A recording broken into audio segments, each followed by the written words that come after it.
Look Yo, here, man. I'm no, I don't bump each other nobody this at the end, man. But at the end of it, when I retire, bro, I might move down to Savannah, man. Like I know I'm telling everybody my business now, but hey, I love it down there, bro. I like the people. Everybody's the nicest people, man. And we all from Georgia anyway, so it's just that love and that connect. But it's just something about it. hey, if you're just not tuning in, you already know 94.1 The Beat and our sister station, Love 101.1, are the exclusive stations, putting you in the building Thursday, December 30th for the Celebration Festival with Keith Sweat, Stokely from Mid Condition, and the one and only 112, who I have on the line right now, the boy Mike. Mike about to move to the Pope, by the way. You know what I'm saying? And the OG Slim. What's up, fellas?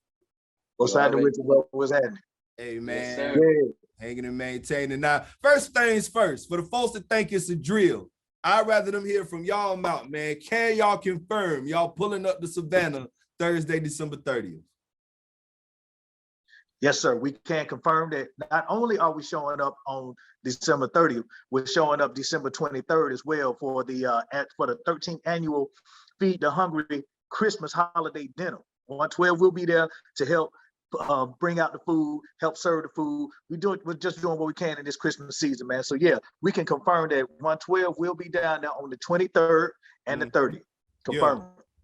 You heard it straight from their mouth. Coming to the city. As a matter of fact, December 23rd at the Savannah Feeding the Hungry event, we're going to hook you up $10 off tickets for all first responders that day, man. So shout out to our first responders who've been holding us down. Make sure y'all come pull up the Civic Center box office. Will be both open all day. $10 off, man. Hey, big shout out to y'all, man, for, what I'm saying, not just pulling up and performing, but actually giving back to the city too, man.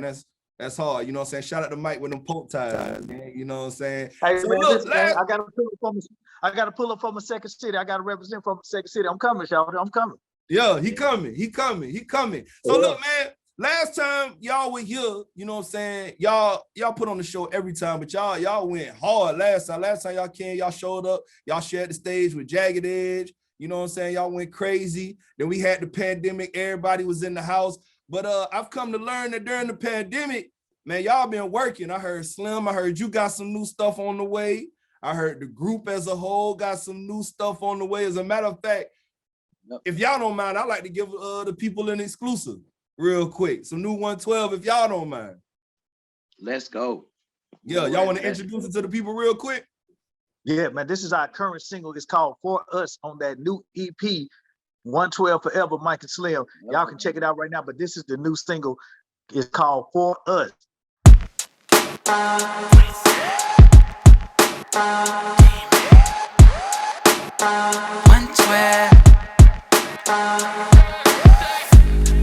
Starting today, let's take this vow. We gotta change things right here and now. Can't let our love fall to the ground. I promise to never let you down, no. Every night I pray, wishing tomorrow's a better day. It's gotta be for us, there's no denying.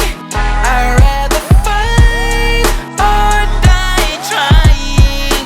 It's gotta be for love, no time for games. Let's get to loving, time will ease the pain. Gotta be for us, yeah. Yo, straight off that EP 112, new music is called For Us, man. Talk to me about this single, man. How did this come together? Because I like that y'all still got that bounce to it, but it also is now. It's 2021. Yeah, absolutely, man. With this, the EP, the whole project, man, we wanted to remind people of that 112 sound, but we also wanted to give it that new age feel to it as well. So if you listen to it, it's kind of remnant of Flavor in Your Ear from our homeboy at Bad Boy, man, Craig Mack. So we wanted to just pay homage to that whole Bad Boy era and just that energy, but at the same time we wanted to give it a 2020 2021 kind of feel and stuff, man. So For Us, and it spoke about what we saw in of course what was happening in the pandemic, man. We wanted to talk about it, everything from George Floyd to Ahmaud Arbery, which ain't that far from Savannah stuff. So we wanted to just let everybody know that, because for years 112 had always just played the quiet position. Like we just fall back, and now as we see everything unfold, you know, we would have our conversations to ourselves, but we would never say anything publicly for fear of criticism from, you know, our fan base, and we might lose somebody. You know, Slim and I just said, you know what, man, screw that. It's time that us as leaders and people who have a platform that we have, it's time to speak out about some injustices that we see. And that was damn sure was for a couple of examples of injustices that we saw. Breonna Taylor being another one, and so many other African Americans and people of color who have been disenfranchised, who've seen injustices. So we felt like it was time for us to do a record and speak on the fact that we see this stuff and we're not oblivious to it, and we want to do something about it, man. So that was the best way that we could, you know, bring it all together and just let everybody know that in order for us to move forward, we got to do it all together. It's for us. Everything that we do is for us. Yeah, man. Big cup, red cup, shout it. Oh yeah, I ain't mad. I ain't got the red cup because I'm at work, but I'm on this body armor. You know what I'm saying? And matter of fact, I ain't even on nothing. If they don't give me no endorsement, I don't know. I'm just drinking. You know what I'm saying? Like I know that's right. That's the fruit punch. That's right. Fruit punch joint, right? Yeah. You said the fruit punch be hitting? Yeah, fruit punch be hitting. Yeah, man. The fruit punch be hitting. I ain't had the fruit punch yet. I like the strawberry banana, and I ain't gonna lie, this little gold bottle be getting me right. Yeah. Oh, yeah. Okay. Getting me right. All right. I love that. Man, but man, like I said, big shout out to y'all, man. I think it's dope that, you know what I'm saying, y'all, you know, not just leaving it at the music, not just using, you know, your musical platform to get folks talking, get folks moving, get folks active, but y'all actually, you know what I'm saying, doing the work yourselves. The fact that y'all pulling up to Savannah on the 23rd to help the city, that's dope to me. And like I said, you know what I'm saying, even in the pandemic, I know for a lot of folks, you know what I'm saying, a lot of folks 2020 had to sit down, but y'all boys been busy, you know what I'm saying? Y'all dropped a whole new project, and then Slim, I heard you got some stuff coming up the pipeline too, man. Can you talk to me about it? Oh yeah. So I just been working, and a lot of people were like asking me when I was about to drop something or whatever.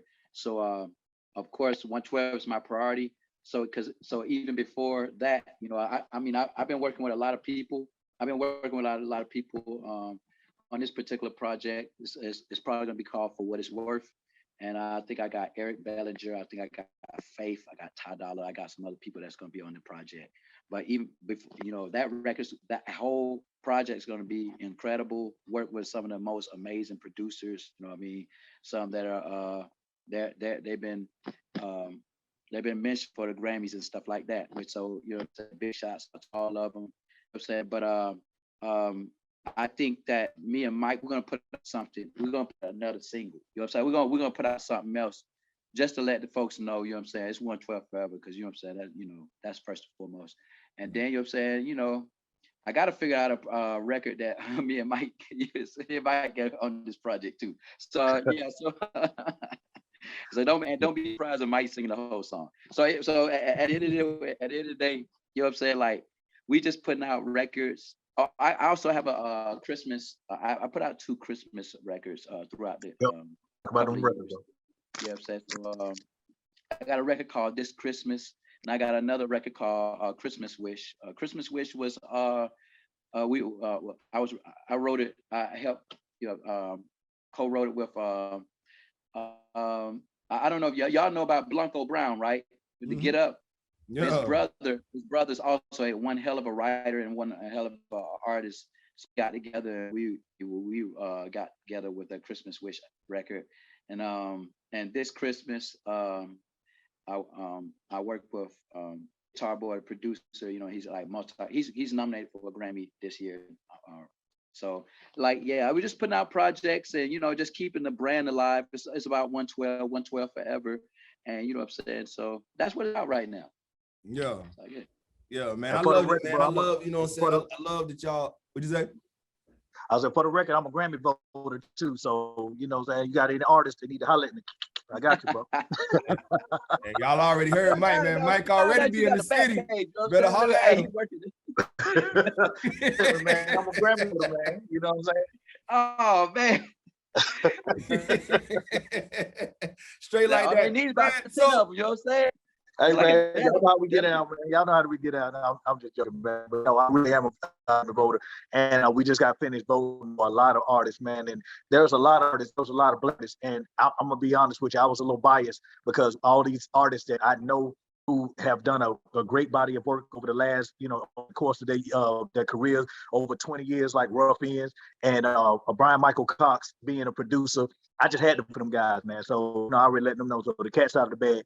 The Rough Ends, I voted for them boys, man, only because they put out a great body of music, and so often somebody has to speak for. One of the main reasons why I wanted the Grammy voter again was because I know that we don't get represented, and what I mean by us, I mean the R&B side of music does not get represented the way that it should. You got your 5, 6 that the world loves, that the world just want to invest and put money in, and then everybody else is to the wayside when they put a great body of work together, man. So I made it my goal to, just and again, like I hope that the Grammy folk don't, they look at this and be like, we're gonna take off because he.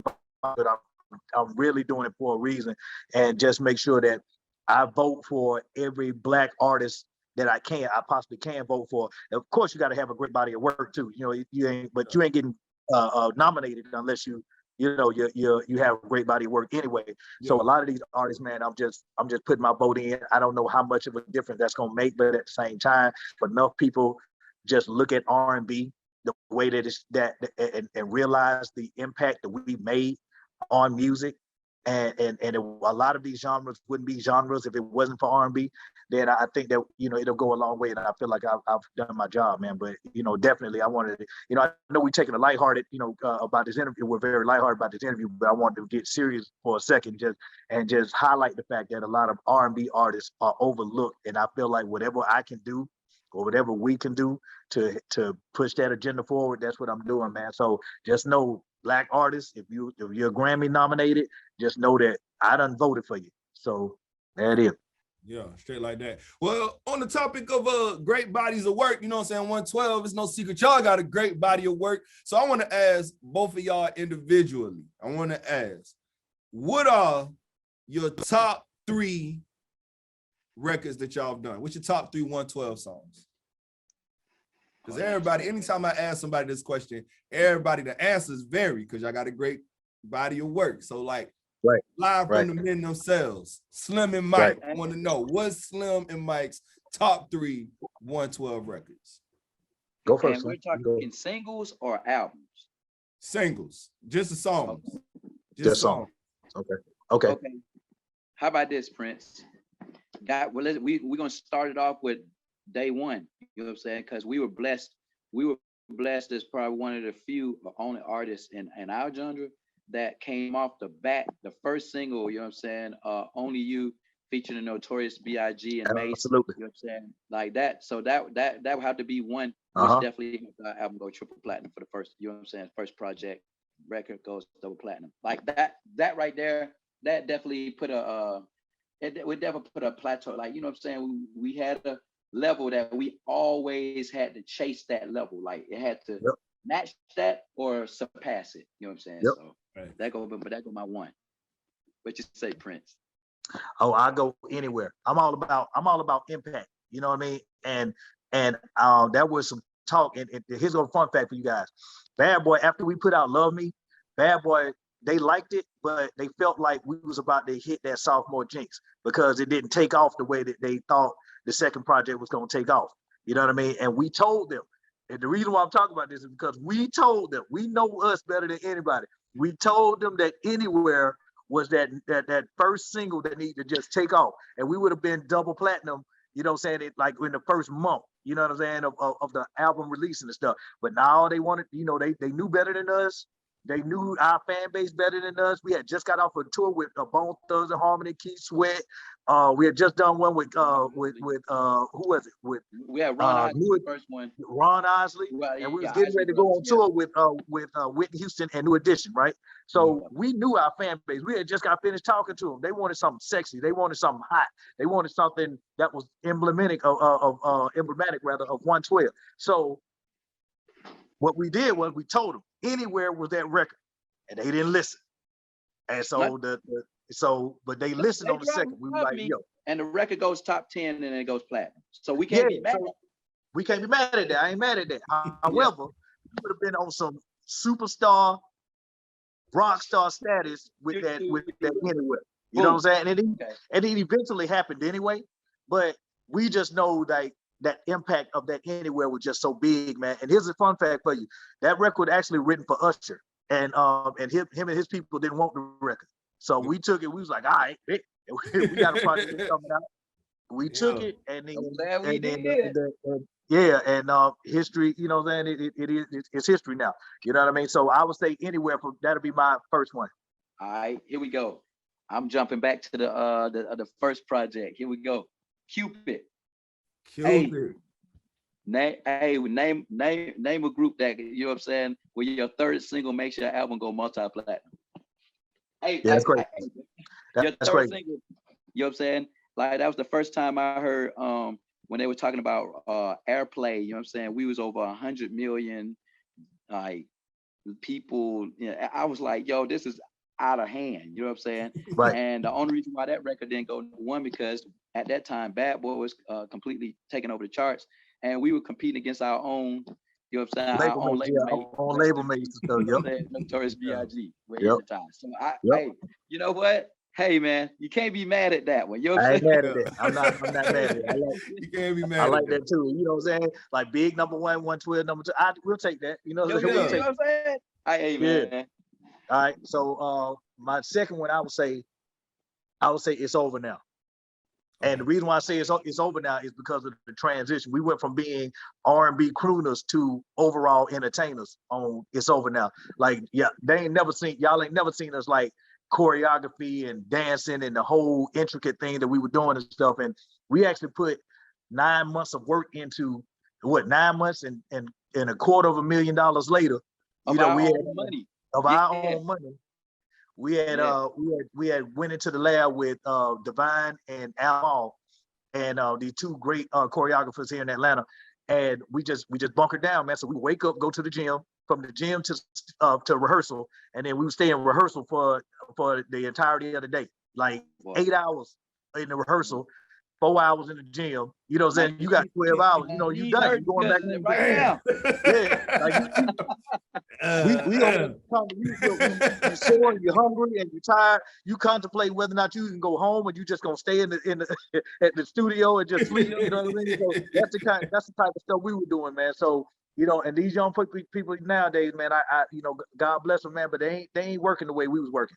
They're not working right now the way they don't have to, but you know, they're not working as hard as artists from the 90s on back, man, because we had to do things like Sacrifice. There was no Pro Tools, you know what I'm saying? So you had to go fix that, you know, if it was wrong, you had to go back and fix it. Literally take the plug out, sing it, put the plug back in. Like that's what era we from. We from that, you know, that analog era. You know what I mean? So I would say just that whole experience, man, and just being, we was in sync, man. We was in no pun intended. We was in sync, we was in pocket, we was just dialed in. And we knew what our goal was to solidify 112's position in the R&B game as being that premier group for the late 90s, early 2000s. We were that group, and that's what our mission was, man. So It's Over Now was that record that let everybody know that it was over now, like, cause we was it. Yeah. And that, you know what, I gotta definitely commend you for that. Let me give you flowers on that, because you know what I'm saying, that definitely made us you know what I'm saying, as far as group is concerned, kings of hip hop and R&B on that one. That's on the R&B, you know what I'm saying? Because that solidified it. That would then bring up my number 3 joint. Okay. Peaches and Cream. Here we go. Yeah. Okay. So now, because Prince, you know what I'm saying? Like he definitely, you know what I'm saying? Like we broke barriers on that one. You know what I'm saying? That definitely, you know what I'm saying? Like with our projects, you know, groups that we were one of the very few groups that were very, very consistent with putting out, you know what I'm saying, successful singles, whether it were ballads, mids, and now up tempos. And you know what I'm saying, we were competing. That project right there. Remember, Jay-Z had the blueprint. Remember, we were trying to see who was gonna run this summer. He came in that Bad Boy, and a word on the street and the music side was that 112 was gunning. Yeah, we were also coming around at the same time. We had all these records. So here we go. Now it brings Peaches and Cream. now, you know what I'm saying, we were kind of basking in our situation. We want people to really understand that It's Over Now was not a fluke. You know what I'm saying? Like, it wasn't a fluke. Matter of fact, we're going to really get into it. And you know what I'm saying? And I got to, you know what I'm saying, dust the shoulders off of my brother Mike and myself there, because we, you know what I'm saying, we were really instrumental in how this record drove. You know what I'm Absolutely. saying? Big shouts Absolutely. out to, you know what I'm saying, Pooh Bear, you know what I'm saying, and you know, like you know what I'm saying, you know what I'm saying, other people that was definitely in it. You know what I'm Yeah, saying? yeah. This record right here, you know what I mean, really pushed the barriers. We wanted the visuals to be off the Richter scale, and it opened the doors for us. You know what I'm saying? Like, we had crossed over for the first time. We were going and visiting radio stations that had B at the beginning or Y at the beginning of them. You know what I'm saying? Like B96 in Chicago or Y100. You know what I'm saying? Yep. You know, like, and The you know what white I'm folks saying? say. Jersey. Yeah, you know what I'm saying? Like, and then For the folks who ain't know what he meant, yeah. Yeah. Translation, the white folks say. Yeah, you know what I'm saying? You on the other side, you know what I'm saying? Top 40. Wow. Yeah. And Talking then, about you know some what of I'm that seed money. Yeah, it was crazy. You know what I'm saying? Yeah, we would be balling with, you know what I'm saying? Like, it was crazy. And then, you know what I'm saying? Like, so it was like, it really opened up avenues for 112, and, you know, to jump onto the Janet Jackson tour off the porch, and you know what I'm saying? And it was like a mania that we always had a mania about us, but it was a crazier type of a mania where 112 was now holding their own. You know what I'm saying? Because we were basically saying, hey, we're flexing our muscles, not just as artists, we were writing and producing the records, and you know what I'm saying? We were doing that from day one, but people really now started giving us our flowers. So you know what I'm saying? Like, you know what I'm saying? I wish we had 5 and 6 here, Right. but he said, Like you said, top three. You said top three. So okay. So here's a fun fact on that Janet Jackson tour too. Actually, the first artist that they asked to do it was Outkast, because it was gonna be called the Miss Jackson tour. Yeah. They had, I'm sorry, Miss Jackson. Yeah. So it was gonna be Outkast and Janet. But when that Peaches and Cream hit, it was like, hey man, look, hey man, we love y'all, we feel y'all, ATL till we die. But look here, we finna go with 112 on this one, man. And so that was the fun fact, that when we realized that, we was like, oh wow, like we really done made it, bro. So that was really crazy. But I would say my number 3. Oh man, see, all right, okay. I'm between Dance With Me and You Already Know. Okay, so you might want to talk about You Already Know, though. You Already Know. Okay, so You Already Know was like that record for me that kind of, okay. We're gonna go back a little bit. The 4th album, in a lot of people's eyes, did not, I won't say that it wasn't successful, because it was successful. Yes. However, it was not as successful, or it wasn't the record that they anticipated after part 3. They just knew that our next record was gonna just take it to the next level. And it although it was successful, it didn't live up to, the hype that was coming from that part 3 album. So we had to come on that 5th album with that thunder. All right, because Def Jam was looking at us like, all right, man, we done gave y'all, $1 billion. 8 figures. Yeah. Hey, yeah. Y'all better figure this thing out, man. So we was like, all right, bro, no pressure, man, but we gotta really make this record, hit or whatever. And shout out to Sean Garrett, who came, and we were working with him, and he was up and coming at the time. He had just finished doing Yeah with Usher, and we just knew that, that he had that gift. Yeah. And he knew that we were dialed in with him. So we knew that eventually he was gonna give us that one record, man, that was just gonna take us to the next level. All the records we had done were good, but we knew that he was due for one that was just gonna take us to the next level. And then as soon as we heard that bling, bling, bling, bling, bling, he goes shot. Ooh, baby, baby, baby, baby. Oh, at that point, I knew. I said, well, let's go. We knew what it was. You knew what it was. It's one of the ones that you make that face as soon as you hear it, ain't it? Man, as soon as I heard that bling, bling, bling, bling, bling, bling, bling, oh, I was done. I said, oh, well, we out of here.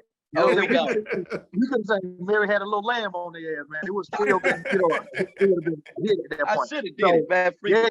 Yeah, man. So and then when Foxy Brown jumped on it, Jay-Z jumped on it, man, it was just we was out of here, man, because Jay-Z wasn't jumping on everybody's R&B record. You know what I'm Yeah. saying? And Foxy, we love Foxy, like we love Foxy from back in 96, 97. You know what I mean? And she's always been like right up there with Kim as far as like, you know what I'm saying, 1A, 1B, you know, and they'd always fluctuated, you know what I'm saying, as far as the love that we had for them and the lyricists that they were. So and you know, Foxy was just a fan of ours, and we was a fan of her, and we still is fans of each other. And when she jumped on it, man, it's just, man, them bars, man, were just sick. She was just she was just crazy with hers, bro. And we were just like, yo, man, we are out of here. The streets gonna love us. The ladies gonna love us. White folk gonna love us. We were out of here, bro. Being Y stations bringing us back. Yeah, man. Exactly. You know what I'm saying? So I would say that you already know was that record, man. It was a redemption record for us, you know, because we had to show the world that, you know, hey man, listen, we hadn't fallen off. Yeah, we lost track a little bit, man, but we came back on it, man, understood that it was our fan base that was the most important thing, not us, not our egos or nothing like that, man, not the money. It was about our fan base and what they wanted from us, which was real R&B. And then when we went back to that, everything was fine. Hey, 5th album, multi-platinum, you know what I'm saying? Here we come with another top 10 record, you know what I'm saying? Like, hey, and see, that's why I said, like, know, that was an amazing situation. And, you know, like now, you know, it's safe to say that, you know what I'm saying, 112, we held down for over a decade, you know what I'm saying? Over a decade. Oh, you know what I'm saying? Shit, two decades, bro. No, I'm saying consistently, because this is why I be concerned when people ask me, what do they consider as a GOAT? Yeah. My definition of when somebody call you a GOAT, that means you had to at least run your decade. You had to run 10 years of nothing but, you know what I'm saying, smashes. You were doing something at a very high level for like 10 years. So, you know what I'm saying? I can call somebody a legend, but GOATs, you know what I'm saying, I'm very hesitant of, you know what I'm saying? So 112, we were blessed that at least have, out of the 25 years, we were maxed out 10 straight years of, you know, when you hear a project about to drop, you sit up on the edge of your seat. I don't care who you are. You know what I'm saying? You know exactly what time this is. Damn straight. So, you know what I'm saying? So we're blessed that, you know what I'm saying, now we don't have to chase charts and all that stuff now. You know what I'm saying? Like, we have a body of work, you know what I'm saying? Big shouts out to Swiss Beats and Timberland for creating a platform like Versus for artists like us, you know, who ran eras. And, you know, I'm telling you, like, when you can say you got to go 20 songs is kind of hard. Like, I promise you, 20 songs is no hard. You know what I'm saying? Like, 20 songs is a lot of records. That means you had to consistently run, you know what I'm saying, throughout the situation. Like, you know what I'm saying? And then you can kind of see, is a great example. Look, I mean, that's easy work for us, though. That was easy work for 112, though. Oh, yeah.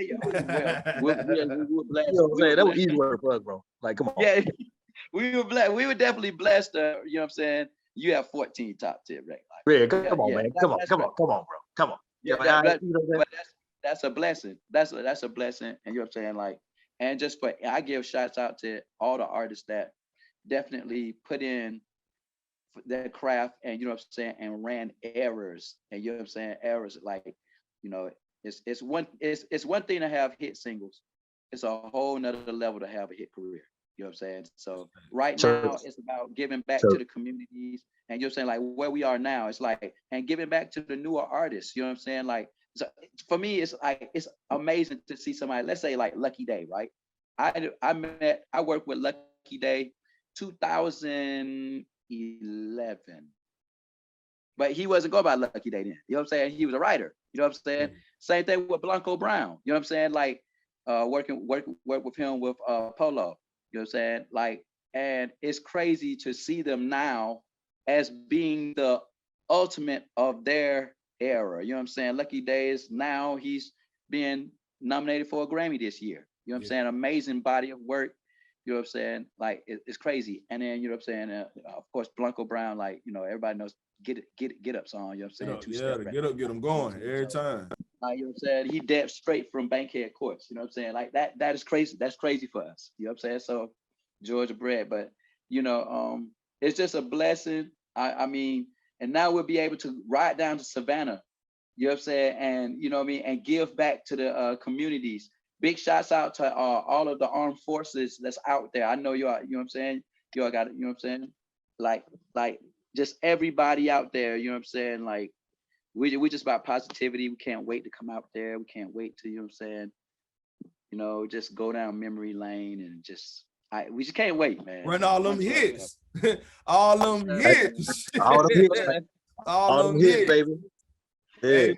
Hey man, people, mark your calendars. December 23rd, right before Christmas Eve, 112 is coming to the city early. Big shout out to Savannah Feeding the Hungry, man. They're gonna be out here helping the people. And big shout out to first responders. Listen, first responders, pull up to the show that day. You can get your tickets $10 off, man. Big shout out to 112. And then they coming back to the city after Christmas, right before New Year's, Thursday, December 30th for the Celebration Festival. It's the last show in the MLK Arena at the Savannah Civic Center, man. 112 is in the building for the last show, so it's going down. Keith Sweat in the building, Stokely from Mid Condition. Of course, your #1 station is in the building. Hey, man, fellas, it has been an honor and a privilege. Before we check out, is there anything y'all want to leave the people with? Yeah, I want to shout out my homeboy Tim at Pirate Cove down there in Savannah too, man, because that's my homeboy. He's an avid 112 fan. Every time we come down to Savannah, he got, he always got tickets for me, bro. Really good guy. He's a 112 fan. I just want to shout out him as well. I want to shout out the fans and the people of Savannah. Thank y'all so much for having us, man. We consider y'all family. We are doing God's work, man, coming down here feeding the hungry, man. Y'all are doing God's work by coming down and feeding the hungry, man, because so many people are disenfranchised at this point, man. And what we need now is a lot of compassion and a lot of love from people, man. And people don't want handouts. People want respect. People want dignity. And that's what we're going to do when we come down there, man. And we're going to have a really good time with these people, man. December 23rd, we're coming down. We're feeding the hungry. Hell, we're going to be hungry too. So, so whoever grandmama going to be down there, we need a plate. You know what I'm saying? We're going to need one of them plates, one of them old school plates. Yeah. And man, we just want to thank everybody, man, for showing 112 Slim and myself 25 years of love, man. Like, that's unheard of. For you to love anything or for you to know anything 25 years, that it's an amazing feat, man. So we want to thank everybody for, still loving us, still supporting us. Go out and get that new single for us off the new EP, 112 Forever, Slim and Mike. And Slim has the 2 singles, This Christmas and Christmas Wish. And also be looking out for some new material from 112. We got some big things coming on. We got a tour potentially happening with us, New Edition next year. Jagged Edge, I believe, is I think that's happening as well, or potentially happening. So y'all, if y'all really want to see that, make sure that y'all just reach out to, the powers that be and just let everybody know, because, with this social media world we in now, the more people that speak about it, the more it'll manifest and the more it'll happen. You know what I mean? So, but we're definitely doing a lot of touring. We got a lot of catching up to do, man, for 2021 and 2020. So 2022, don't look for 112 to be in the A. We're going to be in Savannah. We're going to be in, we're going to be in Russia. We're going to be in China. We're going to be everywhere where that money is, bro. Like, we are touring, bro. We are touring, baby. But again, thank y'all so much for having this, man. We appreciate that. And any time that we're doing anything in Georgia, man, we always there. We there. So we can't wait for December 23rd, and we can't wait for December 30th, man. It's gonna be awesome, man. Let's go ahead and celebrate this year, man, the right way. Big facts. Yeah, man. Hey, listen, you heard it straight from them. You better pull up on us. It's 94.1 The Beat.